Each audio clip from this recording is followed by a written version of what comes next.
नमस्कार देवियों एवं सज्जनों, मेरे प्यारे भाइयों एवं बहनों। आज की हमारी जो कक्षा है वो है polygon law of vector addition और भी बहुत सारे नए नए टॉपिक्स, उस चीज को पढ़ना है। तो आज की जो हमारी ज्ञान की गंगा बहने वाली है उसमें काफी इंपॉर्टेंट चीज है, हर चीज को हमें ध्यान से पढ़ना है। ठीक है, तो हमारे साथ साथ बहते चले और अंत तक, इस कक्षा के अंत तक बहेंगे। ठीक है, और बहुत सारी ज्ञान को हम लोग बटोरेंगे। ठीक है, तो polygon law of vector addition, इससे पहली कक्षा में हम लोगों ने क्या देखा था? Triangle law. ट्राइंगल लॉ तो देखा, आपके पॉलीगॉन लॉ कहां से आ गया भाई? इंसान की आदत है कुछ नया बनाओ नया बनाओ, ये भी बना दिया। ठीक है, एक्चुअली में ये भी जो है ट्राइंगल लॉ से ही आया है। ठीक है, सीख लेते हैं वैसे क्या है।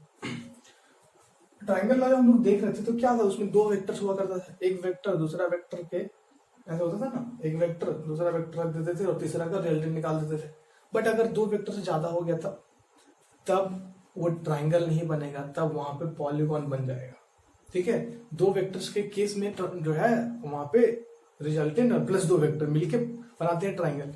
लेकिन दो वेक्टर से ज्यादा अगर हो गए तो वो ट्राइंगल नहीं बचेगा, वो पॉलीगॉन बन जाएगा। ठीक है, और उस समय जो यूज करेंगे लॉ वो है polygon law of vector addition.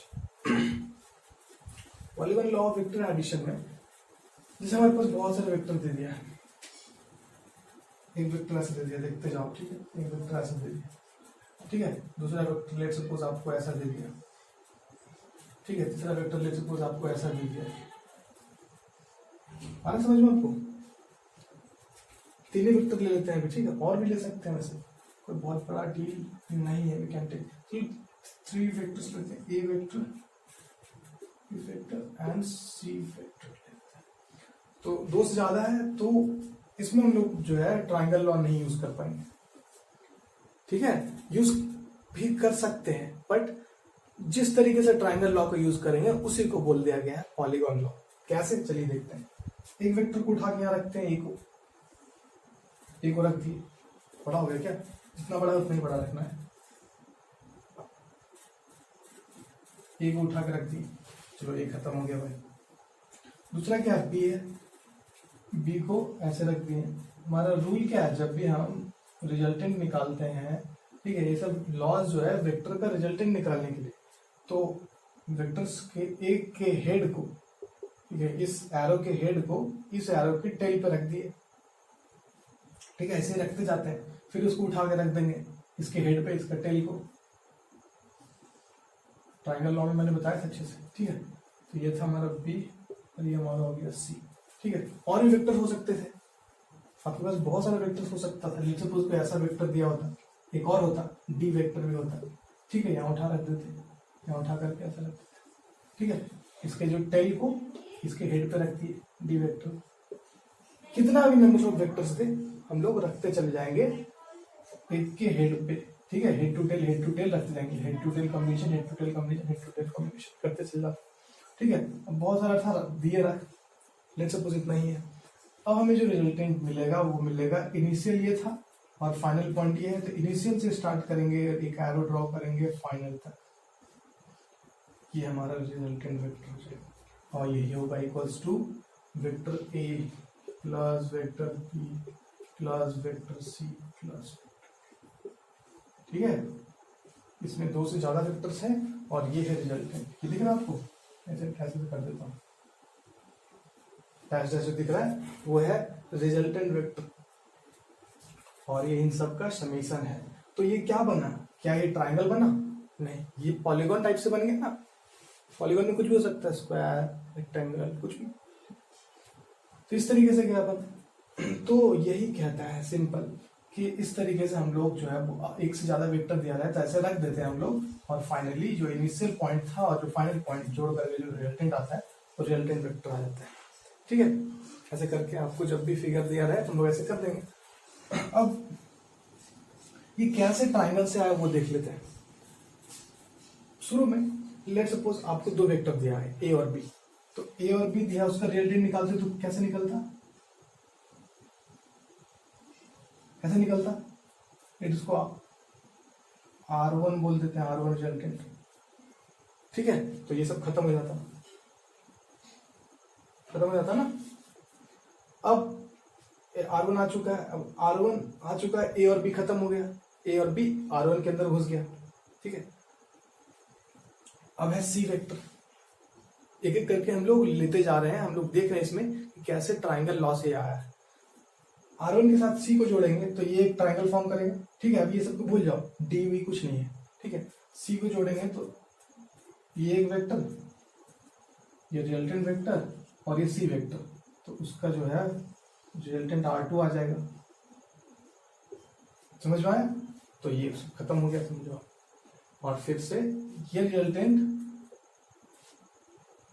ये वाला रिजल्टेंट R2 और ये डी वेक्टर जोड़ करके ये फाइनली R आ गया, ठीक है। तो जो R1 था ऐसे लिखते जाते हैं हम लोग, मैंने ऐसे कर दिया ना, थोड़ा सा अच्छे से कर देता हूँ। एक ऐसे था, एक ऐसे था और एक ऐसे था। तो ये था A, ये था B, ये था C, ठीक है। तो यहाँ से यहाँ तक ये रिजल्टेंट आता, वो क्या होता है, A प्लस बी होता, तो वेक्टर A प्लस वेक्टर, तो इसको हटा दो। A प्लस बी और C का रिजल्टेंट क्या होता, ये वाला होता, इसे हटा दो, A B C, ये क्या हो जाता, ये जो वेक्टर होता है वो होता है A plus B plus C, क्योंकि इसका रिजल्टेंट है, और इसका रिजल्टेंट क्या होता है, A plus B plus C plus D, जो कि ये है, और ये plus B plus C plus D। तो ट्राइंगल लॉ से ही इनडायरेक्टली हम लोगों ने इस पॉलीगॉन लॉ को डिराइव किया है, वही मैं बताना चाह रहा था इस फिगर के थ्रू से, ठीक है। और ये ऐसे हम लोग ट्राइंगल लॉ को भी सिंपली यूज कर करके हम लोग फाइंड कर सकते हैं, बट हमें समय बचाना है तो डायरेक्टली एक ही साथ में फाइंड कर लो विद ज्योमेट्री, ठीक है। क्वेश्चन करेंगे हम लोग तो आगे समझ में आएगा। ये सिंपली पॉलीगॉन लॉ, इसमें ज्यादा डिटेल में नहीं देखना। ओके, तो अब हम लोग जो देखेंगे वो कुछ स्पेशल केसेस देखेंगे जो हम लोगों ने ट्राइंगल लॉ में पढ़ा था, वेक्टर एडिशन। तो वेक्टर को हम लोग डायरेक्टली भी ऐड कर सकते हैं, ठीक है, या फिर डायरेक्टली कुछ चीज हमें याद रखना चाहिए, बहुत ही फायदेमंद है क्वेश्चन सॉल्व करने के लिए, उस चीज को हम लोग देखते हैं। तो हम लोग केस 1 ले लेते हैं, ठीक है। केस 1, जब दो वेक्टर्स का डायरेक्शन सेम हो, ठीक है, मतलब एक वेक्टर ऐसा हो, दूसरा भी ऐसा ही, एक का वैल्यू 3 हो, एक का वैल्यू ले सको 4 है, और दोनों का डायरेक्शन सेम है, ठीक है। तो मतलब दोनों के बीच में एंगल क्या हो गया, थीटा 0 डिग्री हो गया। इधर के बीच में एंगल क्या हुआ, पूरा कॉन्साइड कर जा रहा है ना, हेड टू हेड जोड़ो या टेल टू टेल जोड़ो, उसके बीच में एंगल 0 हो गया, थीटा 0 डिग्री। तो हम लोग रिजल्टेंट फाइंड करेंगे तो क्या आएगा, √3 का स्क्वायर प्लस 4 का square plus 2 into 3 into 4 cos 0। cos 0 क्या होता है, 1 है ना। तो यहां से क्या आ जाएगा, a square plus B square plus 2ab, मतलब cos 0 1 आ गया, तो 2ab ये क्या a प्लस बी का whole square, that is 3 plus 4 का होल स्क्वायर बन गया ये रूट के अंदर। तो ये सिंपली क्या निकल गया, 3 प्लस 4। मतलब जब दो वेक्टर्स के बीच में एंगल 0 डिग्री है तो उन्हें सिंपली हम लोग ऐड कर सकते हैं, ठीक है। जैसे हम लोग एग्जाम्पल लेते हैं, बहुत ही सिंपल से एग्जाम्पल, कोई डब्बा है, उस पर हम लोग धक्का दे रहे हैं, रखा हुआ है जमीन पे, 4 न्यूटन लगाए, उसी डायरेक्शन में एक और फोर्स लगा दिए 3 न्यूटन का, तो एक धक्का दिए तो उधर ही सपोर्ट कर रहा है, दूसरा भी धक्का दिया तो उधर ही सपोर्ट कर रहा है, तो दोनों एड अप हो जाएगा ना, तो दोनों ही सपोर्ट करेगा, दोनों मिलकर धक्का देगा। इसी तरीके की सिचुएशन है, फोर्स वेक्टर है, ठीक है। तो ये है कि 0 डिग्री पे अगर दो वेक्टर्स दिया हुआ है तो सिंपली जो रिजल्टेंट हो जाएगा वो a प्लस बी हो जाएगा, ठीक है। और भी ज्यादा हो सकता है, लेट सपोज एक ही डायरेक्शन में बहुत सारा 1 2 3 4, तो जितना भी होगा प्लस सी प्लस डी, जितना भी रहा, अगर सबके बीच में एंगल 0 डिग्री रहा तो सिंपली ऐड कर देते हैं। दूसरा केस ये है कि अगर थीटा 90 डिग्री हो गया, मतलब एक वेक्टर ऐसा रहा, ठीक है, और दूसरा वेक्टर ऐसा रहा, इनके बीच में एंगल जो है 90 आ गया ना, ये 3 ये 4 आ गया 90, तब क्या, ठीक है, एंगल 90 है इसके बीच में, तो क्या करेंगे, रिजल्टेंट निकालेंगे, 3 का स्क्वायर प्लस 4 का square plus 2 into 3 into 4 cos of 90, और कॉस 90 का वैल्यू क्या होता है, 0, तो ये चीज 0 हो गया, अगर ये 0 तो ये पूरा टर्म 0, मतलब ये खत्म हो गया, तो क्या बचा, √3 स्क्वायर प्लस 4 स्क्वायर। तो जब भी 90 डिग्री में आएगा तो हमें जो याद रखना है, रिजल्टेंट का जो मैग्नीट्यूड होगा वो सिंपली अंडर रूट ए स्क्वायर प्लस बी स्क्वायर, ठीक है। ए का मैग्नीट्यूड का स्क्वायर, बी का मैग्नीट्यूड का स्क्वायर, समझ में आ रहा है आपको, ठीक है। केस 3 सिंपली ये एक तरीके से पाइथागोरस थ्योरम हम लोग कह सकते हैं, हाइपोटेनस, ठीक है। ये हाइपोटेनस बनता है रिजल्टेंट, पाइथागोरस थ्योरम टाइप से बन जाता है। केस 3 जो है वो थीटा इक्वल्स टू 180 डिग्री, ठीक है। ऐसे तो जितना बहुत सारे थीटा में लोग स्पेशल केस बना देते हैं 120 में 60 में, लेकिन उतना बनाने का जरूरत नहीं है, याद कितना रखोगे, ठीक है। लेकिन ये 3 केस बहुत ही जनरल है, इसे याद रखो जनरली।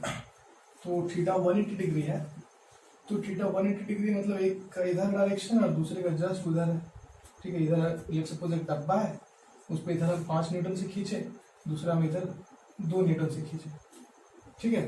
तो इधर कोई इंसान बहुत ज़्यादा खींच रहा है मतलब 5 न्यूटन से, इधर कोई इंसान 2 न्यूटन खींच रहा है मतलब बहुत हल्का खींच रहा है, तो इधर वाला ज़्यादा खींच रहा है, इधर वाला उसको थोड़ा सा रोक रहा है, तो इधर कितना खींचा, नेट। नेट मतलब रिजल्टेंट मतलब वही होता है net, what is the net या रिजल्टेंट, फाइनली क्या हुआ।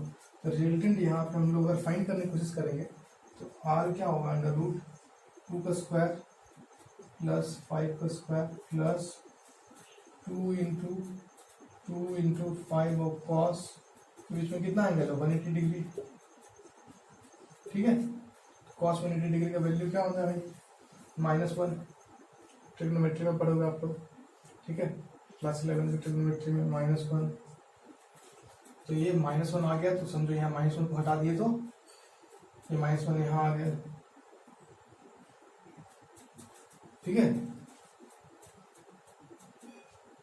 -1 यहाँ आ गया, तो यहाँ से क्या आ गया, A square plus B square minus 2ab, मतलब a माइनस बी का होल स्क्वायर बन गया, सिंपल मैथ्स, ठीक है। तो हम से कह सकते हैं 2 - 5 का होल स्क्वायर लिया बन, ठीक है। 2 - 5 है 5,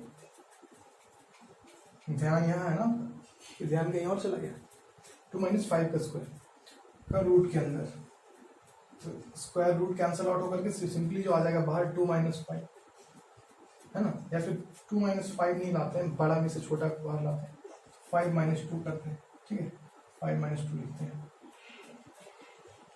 दोनों एक ही चीज स्क्वायर में, लेकिन बाहर लाएंगे रूट से तो प्लस चीज को लाएंगे, 5 - 2 तो इक्वल्स टू 3 आ गया। मतलब सिंपली जब एंगल 180 डिग्री है तो हम लोग जो रिजल्टेंट फाइंड करेंगे वो होगा बड़ा माइनस छोटा, ठीक है।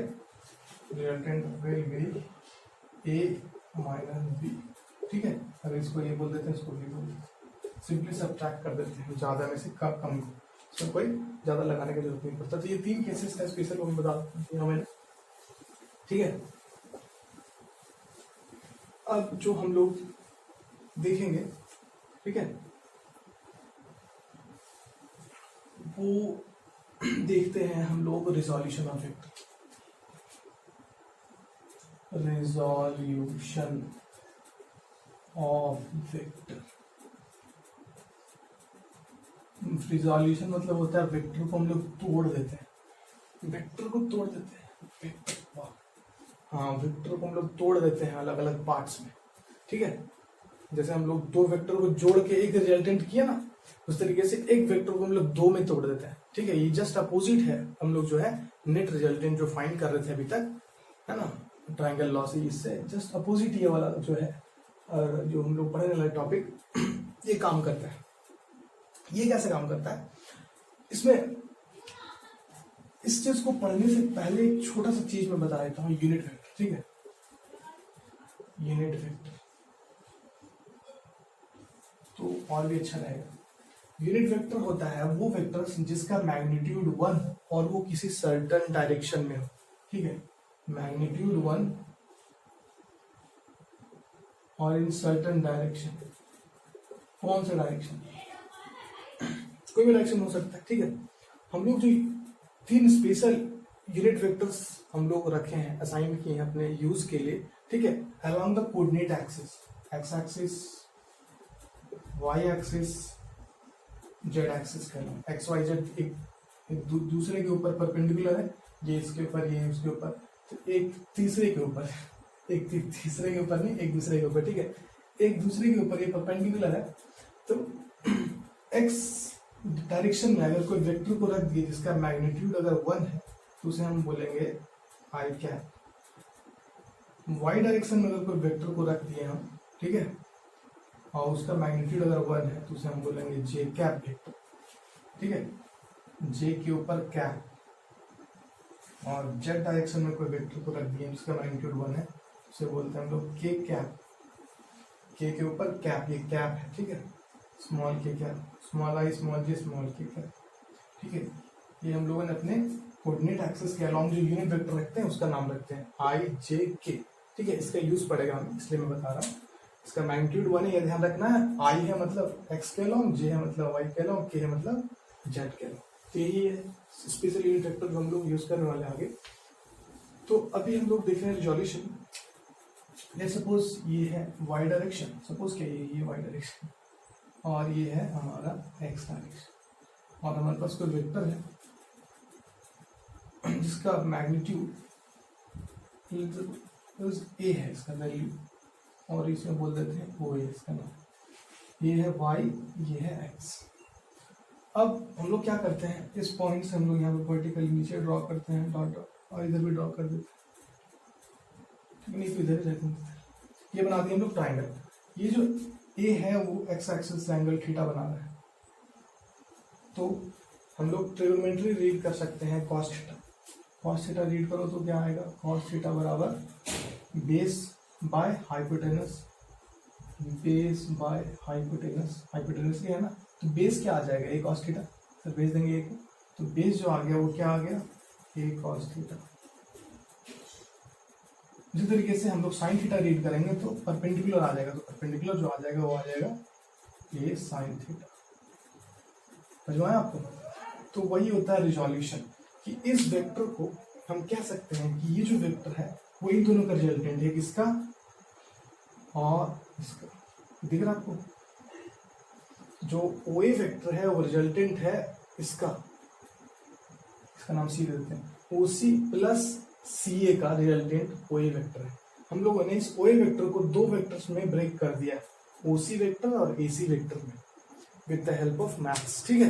इन दोनों का रिजल्टेंट फाइंड करेंगे तो ओ ए आएगा, मतलब दो वेक्टर्स को जोड़े तो एक वेक्टर आ सकता है और एक वेक्टर को तोड़े तो दो वेक्टर्स आ सकता है, जिसमें एक वेक्टर को तोड़ रहे हैं, ठीक है। किस डायरेक्शन में, परपेंडिकुलर डायरेक्शन में, एक एक्स डायरेक्शन में और एक देख सकते हैं वाई डायरेक्शन में। तो ये वाई डायरेक्शन में इसे हम उठा करके यहाँ रख देते हैं, इसे उठा करके, क्योंकि ये जो है पैरेलल है वाई के, तो इसे उठाए हम लोग यहाँ रख दिए। वेक्टर्स शिफ्ट कर सकते हैं ना हम लोग, मैंने बताया था 3 वेक्टर्स यहाँ रख दिए, तो क्या हो गया, ये साइन थीटा, ठीक है। तो यहाँ से यहाँ तक जो आया वो ए कॉस थीटा आया, और यहाँ से यहाँ तक जो आया वो क्या है, ये साइन थीटा आ गया। दिख रहा? इसको हम लोग ब्रेक किए इधर ए कॉस थीटा में, इसको इधर ब्रेक कर दिए साइन थीटा। मतलब कह सकते हैं कि इन दोनों का रिजल्टेंट ये है, या फिर इसे हम लोग ब्रेक करे दिया है, ठीक है। तो जब भी कोई वेक्टर्स को हम लोग रिजॉल्व कर देते हैं, जो रिजोल्यूशन कर रहे हैं इसको हम लोग बोलते हैं रिजॉल्व कर देना। जब भी कोई वेक्टर को हम लोग रिजॉल्व कर देते हैं, इसे हम लोग ऐसे कर देते हैं कट, मतलब वो खत्म हो गया, वो दो वेक्टर्स में ब्रेक कर गया, ठीक है। इसे हम लोग कट कर देते हैं। यहाँ मैं ऐसे कर सकता हूँ, मैंने हटा दिया, इसका मतलब ये दिख रहा है कि ये वेक्टर को रिजल्टेंट लेंगे तो वो आ जाएगा, ठीक है। लेकिन हर बार आप तो इसे इरेज नहीं कर पाओगे, क्योंकि आप यूज करोगे पेन, मैं तो यहाँ यूज कर रहा हूँ मार्कर। तो आपको क्या करना है, सिंपली कट कर देना है, ठीक है। इससे पता चलेगा कि ये रिजॉल्व हो चुका है दो पार्ट्स में। समझ में आ रहा है आपको? अब जो ये कोई वेक्टर है इसे हम लोग लिखेंगे ए कॉस थीटा आई कैप प्लस ए साइन थीटा जे कैप। ए कॉस थीटा आई कैप क्यों लिखा हम लोगों ने, ये इस एक्स के अलोंग एक मैग्नीट्यूड का वेक्टर क्या था, आई कैप। मैंने बताया भी यूनिट वेक्टर्स का काम होता है डायरेक्शन बताना, इसलिए हम लोग यूज करते हैं यूनिट वेक्टर्स, ठीक है। तो आई कैप बता रहा है एक्स डायरेक्शन को, तो एक्स डायरेक्शन में जो इस वेक्टर का मैग्नीट्यूड क्या था, ए कॉस थीटा, तो ये कह रहा है कि ए कॉस थीटा जो है एक्स डायरेक्शन में है, प्लस ये कह रहा है ए साइन थीटा वाई डायरेक्शन में, ठीक है। इस तरीके से हम लोग इस फॉर्म में लिख देते हैं वेक्टर्स को। तो ये तो हो गया हमारा अगर जब 2D में रहा तो। लेकिन अब जब अगर 3D में आ गया तो ठीक है, अगर हम हमारा जो चीज है वो 3D में अगर आ जाता है तब जो है हम लोग क्या, तो उस चीज को समझने से पहले एक छोटा सा चीज मैं और बता देता हूँ, प्रोजेक्शन ऑफ वेक्टर। ठीक है, प्रोजेक्शन ऑफ वेक्टर यहाँ था ठीक है, प्रोजेक्शन ऑफ वेक्टर समझते हैं हम लोग। प्रोजेक्शन ऑफ वेक्टर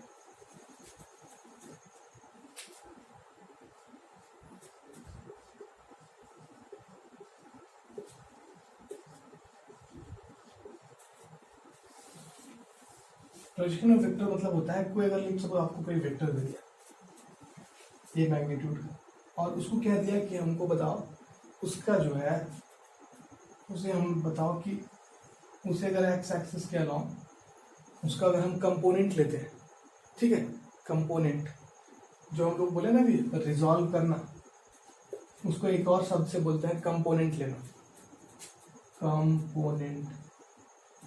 कंपोनेंट लेना। इसे अभी मैंने बताया ऐसा था, इसका एक्स के अलाउ ये कॉस थीटा आया, ये था, इधर एंगल थीटा है, तो जिस साइड थीटा है इधर कॉस थीटा आएगा, ये हमें याद रखना आज के बाद, ठीक है। और उसके परपेंडिकुलर डायरेक्शन में ए साइन थीटा आया, हम लोगों ने इसका कंपोनेंट लिया इधर, ये कॉस थीटा साइन थीटा, ठीक है। समझ पा रहे, जिधर थीटा है उधर कंपोनेंट लेंगे ए कॉस थीटा, जिधर थीटा नहीं है इधर लिए तो ए साइन थीटा। तो ये सब है कंपोनेंट्स किसका, इस ए का एक्स के डायरेक्शन में कंपोनेंट ए कॉस थीटा, ए का वाई डायरेक्शन में कंपोनेंट ए साइन थीटा, ठीक है। तो बोलेगा कि इसका जो है प्रोजेक्शन बताओ एक्स के अलाउ, अगर आपको थीटा दे दिया, ठीक है, तो प्रोजेक्शन बताएंगे हम लोग इसके अलाउ। तो हम लोग क्या करते हैं ऊपर से, प्रोजेक्शन मतलब होता है कि प्रोजेक्ट करना मतलब उसका परछाई बनाना। इसका ये वेक्टर का परछाई बताओ एक्स एक्सिस पे क्या होगा, तो परछाई कैसे देखेंगे भाई, इस पे एक्स एक्सिस पे देखना है, तो कहीं पे भी परछाई देखना है उसके परपेंडिकुलर हम लाइट फॉल करवाते हैं, ठीक है। प्रोजेक्शन पड़ रहा है तो ये एक्स एक्सिस है, इस पे हमें परछाई देखना है इस एक्सिस पे, तो हम क्या करते हैं इस एक्सिस के परपेंडिकुलर हम टॉर्च को जला देते हैं। तो टॉर्च को जलाएंगे तो ऐसे आएगा, ऐसे ऐसे गिरेगा लाइट, और ऐसे जब लाइट फॉल करेगा तो ये वेक्टर का जो है परछाई कहाँ बनेगा, इस पे ऐसे बनेगा ना, ये लाइट यहाँ जाएगा और ये वाला परछाई बनेगा यहाँ तक, ठीक है ना आपको। तो यही है प्रोजेक्शन, ये पार्ट दिख रहा है आपको, प्रोजेक्शन परछाई। तो कह सकता है कि ए का है प्रोजेक्शन एक्स एक्सिस पे, ये लेंथ रहा। अगर आपको प्रोजेक्शन पूछ देता वाई एक्सिस पे, ठीक है, तो हम लोग उधर ना लाइट दे करके हम लोग वाई एक्सिस में इधर से लाइट गिराते, ठीक है, इधर से लाइट फॉल करते, तो ये वाला लेंथ जो आता, ये वाला लेंथ वो आ जाता, जो कि हम कह सकते हैं साइन थीटा।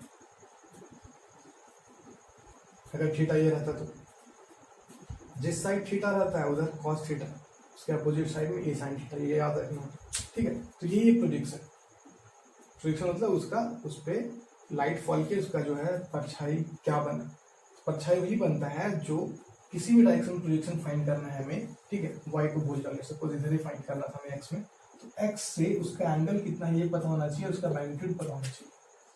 तो इस मैग्नीट्यूड और ए का कॉस थीटा ले लेंगे, ए कॉस थीटा, तो ये हमारा प्रोजेक्शन आ गया उस डायरेक्शन। किसी भी डायरेक्शन में पूछता है तो उस डायरेक्शन का उस वेक्टर से एंगल जो है वो पता होना चाहिए, और वेक्टर का मैग्नीट्यूड तो ए कॉस थीटा। जैसे आपको ऐसे दे दे, ऐसे दे दे, इधर थीटा दे दे, ठीक है। तो और आपको बोले कि प्रोजेक्शन बताओ वाई डायरेक्शन में क्या होगा, बोलेंगे कोई नहीं, हम ऐसे प्रोजेक्ट करते हैं लाइट, ठीक है। तो लाइट प्रोजेक्ट किए तो ऐसा गया लाइट, तो ये परछाई बना, ये परछाई बना, तो इस एक्सिस से इस वेक्टर का एंगल थीटा है, इसका मैग्नीट्यूड ये है, इसका लेंथ ये कॉस थीटा हो जाएगा। अभी क्या आया था ये साइन थीटा, कब, जब थीटा यहाँ पे था तब, अभी थीटा यहाँ आ चुका है, जब जहाँ थीटा रहेगा वहां पे उसके साथ में जब जो भी एक्सिस आएगा उसके साथ कॉस थीटा आएगा, ठीक है। इस समय पे पूछेगा कि बताओ अब इसका ये कि वाई एक्सिस में क्या होगा प्रोजेक्शन, तो यहाँ पे आ जाएगा ये साइन थीटा। मैं ये सिखाना चाह रहा हूँ कि जिस साइड थीटा रहता है उस साइड ही कॉस थीटा लेते हैं उसको प्रोजेक्शन, ठीक है, या फिर उसका कंपोनेंट या रिजॉल्व करते हैं, जो भी इसको कंपोनेंट ले देना रिजॉल्व कर देना या प्रोजेक्शन ले लेना, सब एक ही बात है, ठीक है, ये सब समझते हैं।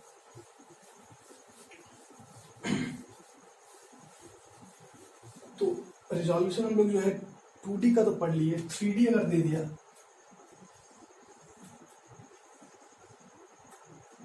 एक्स में वाई, सॉरी ये इसको जेड बोल देते हैं, Z axis X axis Z, तो ये तीनों एक तीसरे के परपेंडिकुलर है। तो लेट्स सपोज कोई वेक्टर है ऐसे जो 3D में एक्स में भी है, वाई में भी है, जेड में भी है ना, एक्स में भी मूव किया है, वाई में भी ऊपर गया है, जेड में भी बाहर आया है, ठीक है। तो मैं बोर्ड में तो ड्रॉ नहीं कर सकता, मैं कोशिश कर रहा हूँ इस तरीके से, ठीक। आपको एज्यूम करना है कि ये बाहर की ओर आया हुआ है, प्लेन में नहीं, ये बाहर है, ठीक है, एज्यूम कर लो ये बाहर निकला है। तो लेट ये इससे अल्फा एंगल बना रहा है एक्स एक्सिस से, वाई एक्सिस से बीटा बना रहा है, और जेड एक्सिस से लेट सपोज गामा बना रहा है। तब इस ओ ए बोल देते हैं इस वेक्टर को, ओ ए वेक्टर को लिख सकते हैं हम लोग, इसका मैग्नीट्यूड होगा कुछ, लेट सपोज ए होगा इसका मैग्नीट्यूड, ठीक है, ए कॉस अल्फा। इसको क्या कर रहे हैं हम लोग, 3 डायरेक्शन में प्रोजेक्ट कर देंगे, 3 डायरेक्शन में से हम रिजॉल्व कर देंगे, और जिस डायरेक्शन में रिजॉल्व करते हैं अगर उससे हमें एंगल पता है तो उसका हम क्या लेते हैं, कॉस ले लेते हैं।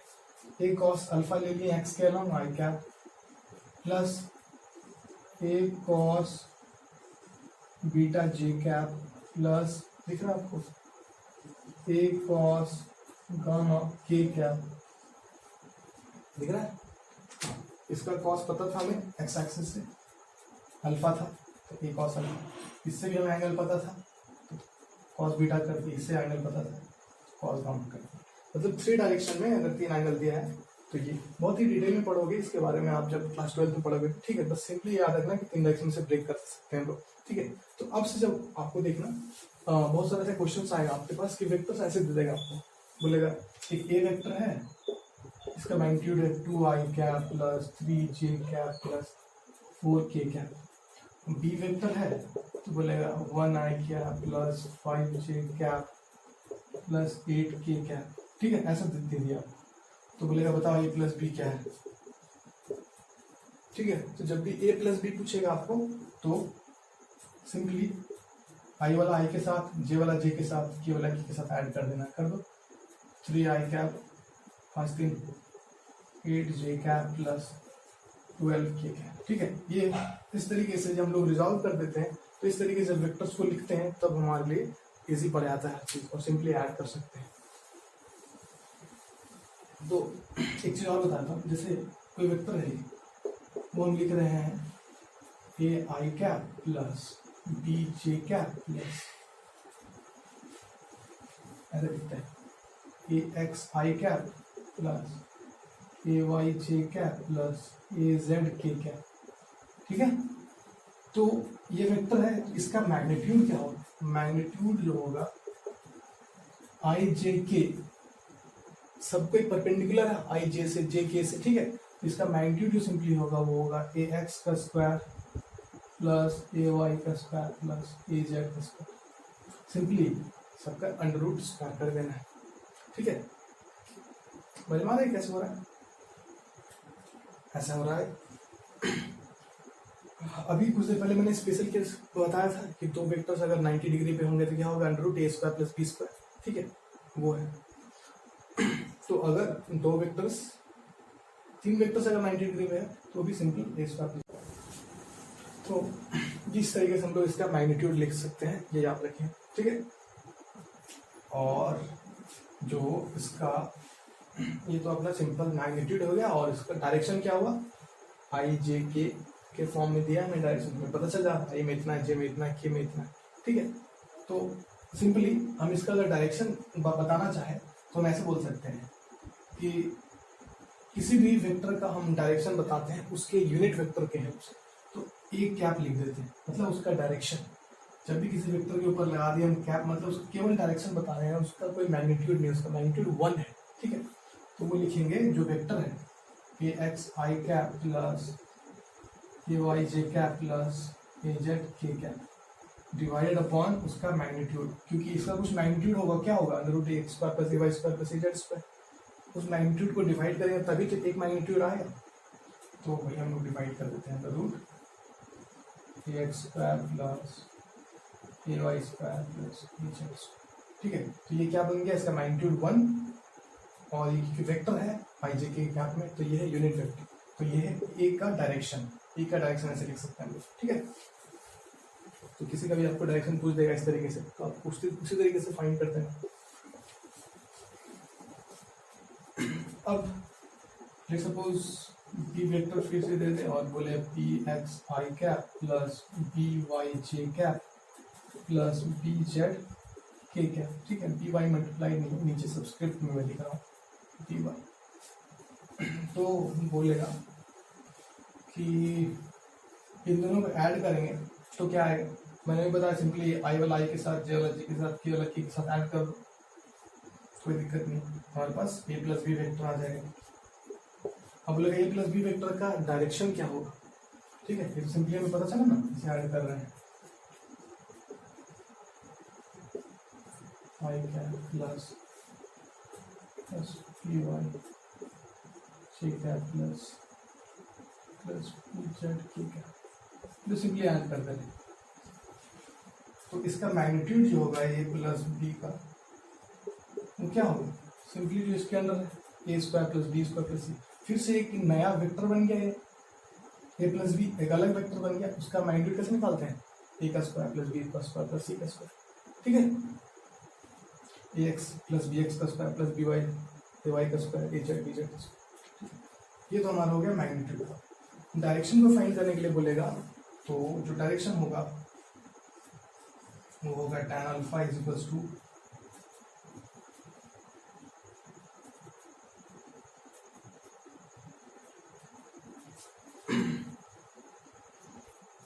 डायरेक्शन मतलब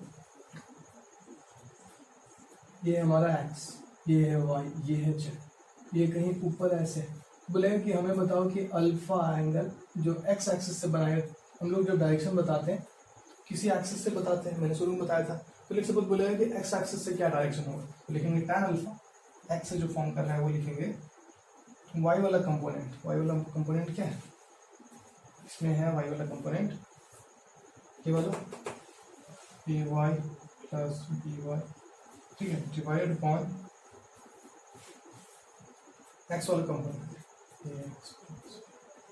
ऐसा क्यों किए हम लोग, क्योंकि सिंपली हम अगर इसका डायरेक्शन बता रहे हैं एक्स एक्सिस से, तो क्या कर रहे हैं हम, किसी का भी डायरेक्शन बताने के लिए मैंने सिंपल बताया था कि ये वाला कंपोनेंट अगर यहाँ tan अल्फा रीड करेंगे तो क्या हो जाएगा, ये y है और ये x है, तो y बाय एक्स मतलब y वाला कंपोनेंट बाय x वाला कंपोनेंट, वही कर दिए यहाँ पे y वाला component bye x।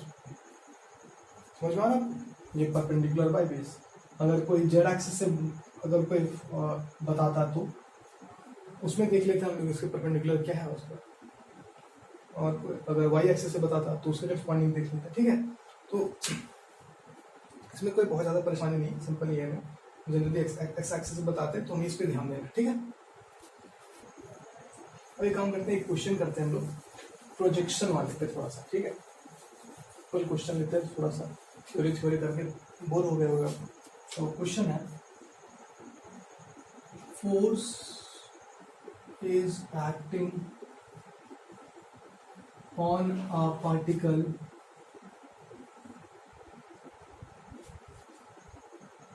having magnitude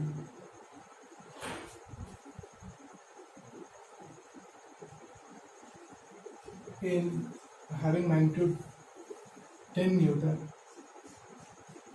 at angle 37 degree with horizontal. Here find the component of force in vertical direction। समझ में आ रहा है क्वेश्चन क्या बोले, क्वेश्चन कह रहा है कि कोई बॉडी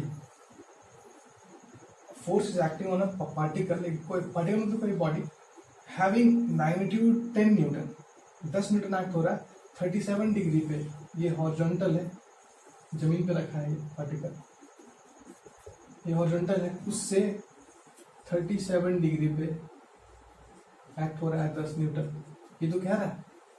तो फाइंड द कंपोनेंट, इसका कंपोनेंट हमें फाइंड करना है इस डायरेक्शन में, इस वाई डायरेक्शन में फाइंड करना है, ठीक है। तो इस चीज को बताने से पहले मैं स्पेशल ट्राइंगल बताया था जो बहुत यूज आने वाला है आपके लिए। एक जो बहुत स्पेशल है उस ट्राइंगल को बताता हूँ। ये है, ये ट्राइंगल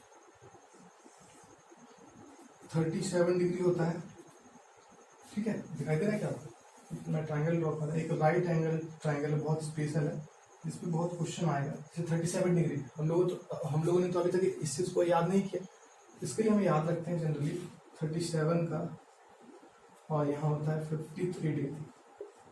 37 के इधर ये एंगल छोटा सा है तो इधर ज़्यादा नहीं खुलेगा, इधर 3 आ जाएगा। ये एंगल बड़ा है तो इधर ज़्यादा, ये लेंथ बड़ा रहेगा, ये जितना एंगल फैलाएंगे उतना ये लेंथ बढ़ेगा। तो ये 4, ठीक है, और ये इसका 3 और ये 90 डिग्री है तो 3 का स्क्वायर 4 का स्क्वायर का अंडर रूट, तो हाइपोटेनस क्या आएगा? पाइथागोरस थ्योरम से 5 आ जाएगा ना, अंडर रूट 3 का स्क्वायर प्लस 4 का स्क्वायर, 9 प्लस 16, 9 प्लस 16 जो आएगा क्या आएगा?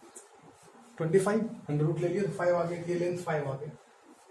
ये एक स्पेशल ट्राइंगल है जो आपको याद रखना है।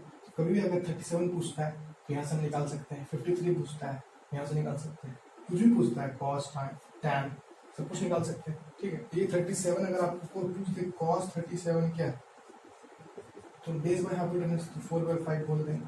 कोई बोलेगा साइन 53 क्या है? 53 मतलब साइन मतलब परपेंडिकुलर बाय हाइपोटेनस, कुछ भी पूछ सकता है। ये ट्राइंगल याद रखना आपको, कैसे याद रखना है? इधर 37, ये एंगल है कम तो ये ज्यादा खुल नहीं पाया जिसका लेंथ रहा 3, ये एंगल ज्यादा है 53 तो ये ज्यादा खुल गया तो ये है 4। जितना ज्यादा एंगल खुले उतना लेंथ बढ़ेगा ना, देख सकते हैं आप। तो ये 4 और ये ऑब्वियस बात है 3 4 है तो ये 5। ये स्पेशल ट्राइंगल आपको याद रखना है, तो इसका यूज यहाँ पे आएगा। 37 है, ठीक है, दिख रहा आपको? 10 न्यूटन इधर एक्ट कर रहा है तो इसका कंपोनेंट बताना है इधर। तो किसी भी डायरेक्शन में हमें कंपोनेंट बताना है तो अगर इस डायरेक्शन के बीच और इस वेक्टर के बीच अगर एंगल फाइंड कर लेते हैं तो जो हमारा कंपोनेंट होगा वो क्या होगा?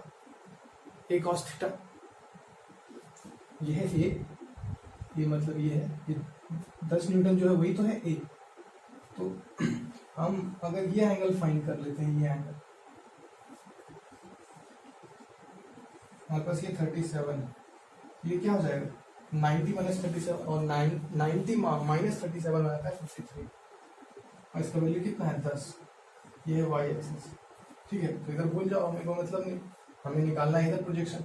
तो इसका प्रोजेक्शन इधर या फिर इसका जो है कंपोनेंट इधर लेना है तो सिंपली हम कर देंगे 10 cos 53 और 10 cos 53 का सिंपली हम लोग फटाक से क्या करेंगे? 53 रखेंगे, इधर आता है 4, सॉरी इधर आता है 3, इधर आता है 4, इधर आता है 5, cos 53 निकालना है तो 3/5, 10 इंटू 3/5, सही किया ना मैंने?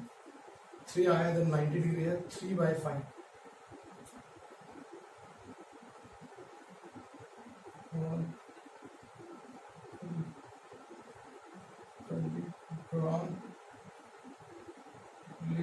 ठीक है, हाँ 3/5 है तो यहाँ से कैंसिल आउट करो 2 तो यहाँ सिंपली आ गया 6, ठीक है, 6 न्यूटन। मतलब जो इसका कंपोनेंट है वाई एक्सिस में वो है 10 cos 53, जिसका वैल्यू है 6 न्यूटन, ठीक है।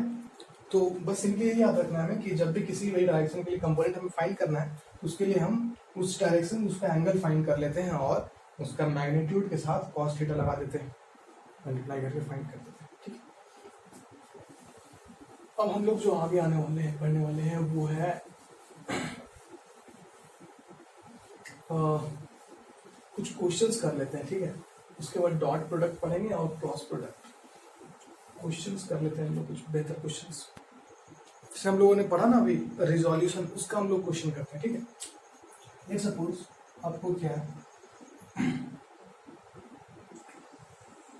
ऐसे एक्स एक्सिस है और ये वाई एक्सिस, एक्स और वाई एक्सिस दिया हुआ है। तो यहाँ पे कोई आपको लेट सपोज वेक्टर दिया, एक यहाँ दिया हुआ, ये 90 डिग्री पे दिया हुआ है लेट 4, ये लेट 30 डिग्री पे ये दिया हुआ है 2, ठीक है। लेट एक और इधर वेक्टर दिया हुआ है जो कि इधर 60 डिग्री पे 6, ठीक है। कोई दिक्कत नहीं, 60 डिग्री पे 6 दे दिया, नो प्रॉब्लम। इस तरीके से हमें दे दिया है वेक्टर्स को, एक वेक्टर दूसरा वेक्टर तीसरा वेक्टर। अब पूछा है क्वेश्चन क्या है, आप देखें आपको 3 क्वेश्चन पूछा है। फाइंड रिजल्टेंट, जो रिजल्टेंट आएगा उसका मैग्नीट्यूड,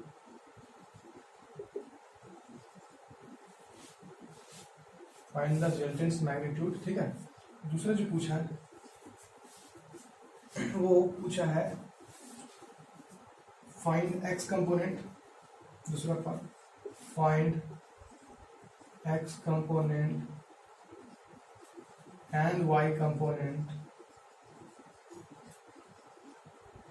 ऑफ रिजल्टेंट, और तीसरा find the angle formed by resultant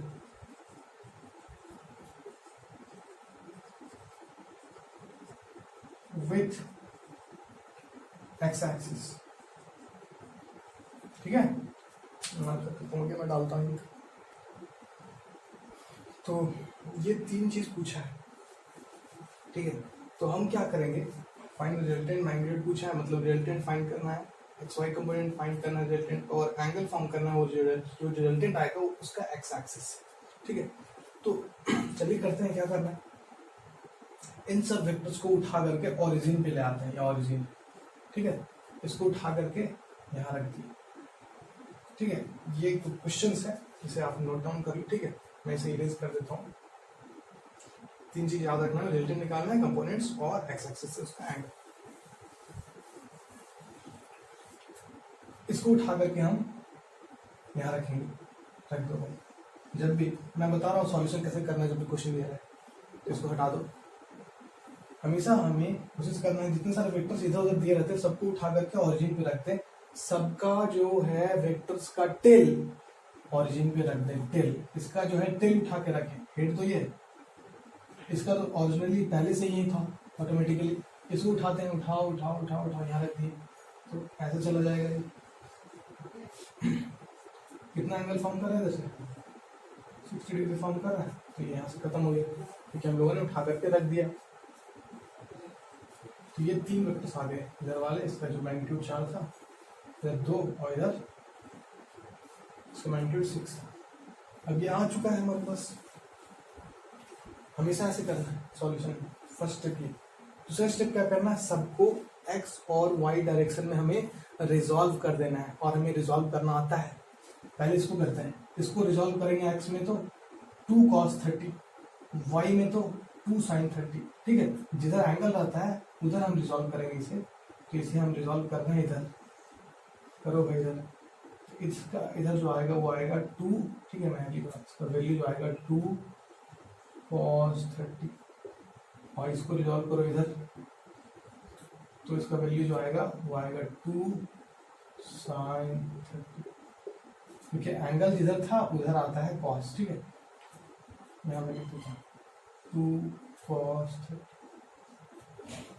angle इधर था, और इसे रिजॉल्व कर दिया, इसे हटा दो, हटा दो मतलब हम लोगों ने इसे हटा दिया, कोई दिक्कत नहीं, क्योंकि इसे हम लोग ब्रेक कर चुके हैं इस वेक्टर, इसका रिजल्टेंट ही वो था, तो दोनों साथ में नहीं लिख सकते, एक ही चीज है कहने का मतलब।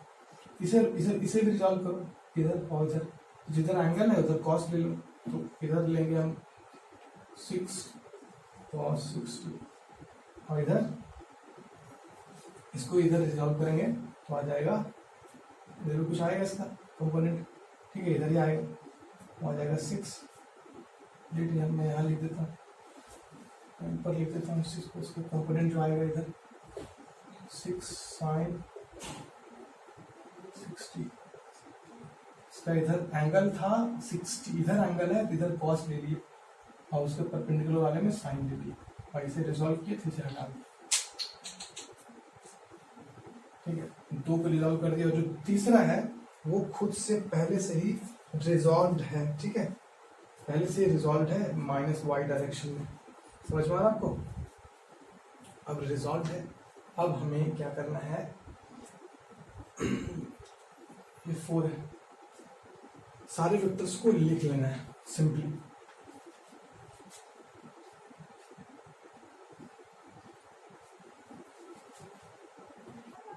अब जो हमें करना है सिंपली हम देख सकते हैं, अब एक इधर वेक्टर है, एक इधर वेक्टर, एक इधर वेक्टर, एक इधर वेक्टर, और हम जानते हैं कि जब वेक्टर्स अपने से 180 डिग्री में फॉर्म करते हैं तो वेक्टर को सिंपली हम सब्ट्रैक्ट कर देते हैं। स्पेशल केस में हम लोगों ने देखा था, मतलब ये वेक्टर और ये वेक्टर को हम लोग कैसे लिख सकते हैं, इस चीज को मैं दिखाता हूँ।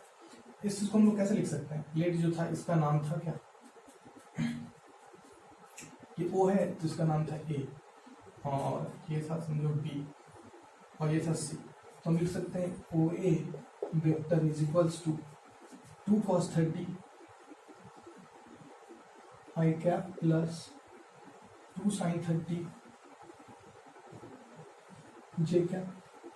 I में है इतना, J में है इतना, OA को हम लोग लिख दिए, सिखाया मैंने अभी। इसी तरीके से OB बोलेगा कोई तो लिखेंगे OB इधर है तो उसका x में कितना है 6 cos 60, बट ये माइनस में है इसे लिखेंगे minus 6 cos 60, minus x axis में है ना ये 6 cos 60 आई कैप, माइनस आई कैप में है, ठीक है।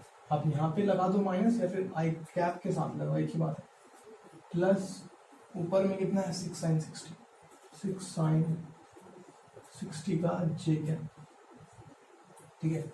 और तीसरा OC वो है माइनस y में, तो 0 आई कैप है plus sorry minus 4 j cap, पूरा इधर ही है ना, आई में कुछ है नहीं, जे में नेगेटिव डायरेक्शन में 4 है, जे में नेगेटिव डायरेक्शन में 4 है। तो तीनों को लिख दिया हम लोगों ने।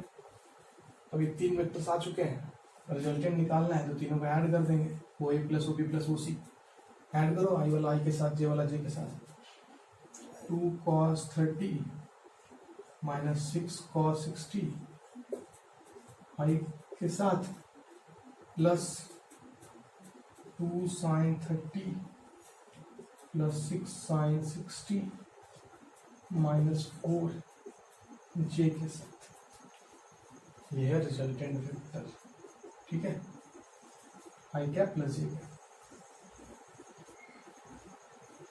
अब सिंपली इस चीज को हम लोग सिंपली ब्रेक कर देते हैं क्या,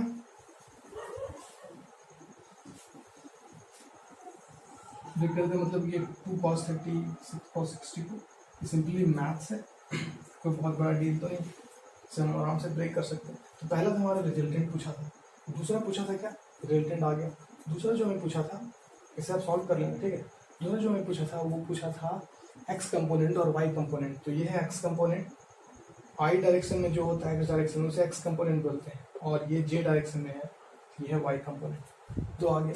और तीसरा पूछा था कि ये जो है रिजल्टेंट एक्स एक्सिस से कितना एंगल फॉर्म कर रहा है। तो टैन अल्फा, जैसे कुछ रिजल्टेंट आ रहा होगा ऐसे, उसका एंगल कुछ अल्फा फॉर्म कर रहा होगा, ठीक है। तो उसे हम जो लिखते हैं, सबको मैं इरेज कर देता हूँ। ये सपोज ये y है ये x, ऐसे कुछ रिजल्टेंट आ रहा है, ये एंगल अल्फा फॉर्म कर रहा है। तो हम कैसे लिखते थे, y वाला कंपोनेंट y, x वाला कंपोनेंट, यहाँ पे वही लिखेंगे y वाला कंपोनेंट y, x वाला कंपोनेंट। y वाला कंपोनेंट क्या है 2 sin 30 plus 6 sin 60 minus 4, y वाला कंपोनेंट डिवाइड बाय x वाला कंपोनेंट, 2 cos 30 प्लस 6 cos 60। इस तरीके से टैन अल्फा आ जाएगा, मतलब इसका डायरेक्शन आ जाएगा। किससे बना रहा है ये एक्स एक्सिस, ठीक है, Y component by X component, Y component by X. तो इस तरीके से क्वेश्चन पूछ सकता है आपको, बाकी तो सिंपल मैथ से आप सॉल्व कर लें, ठीक है।